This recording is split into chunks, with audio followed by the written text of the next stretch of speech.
యుద్ధమున మరణించినచో వీరస్వర్గమును పొందెదవు, జయించినచో రాజ్యమును భోగింతువు. కావున అర్జున, యుద్ధమును చేయ కృతనిశ్చయుడవై లెమ్ము.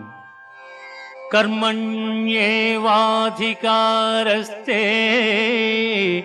మా ఫలేషు కదాచన మా కర్మ ఫలహేతుర్భూః మా తే సంగోస్త్వ కర్మణి.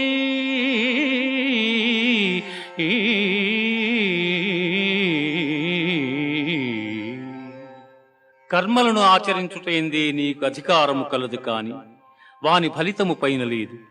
నీవు కర్మఫలమునకు కారణము కారాదు, అట్లని కర్మలను చేయుట మానరాదు.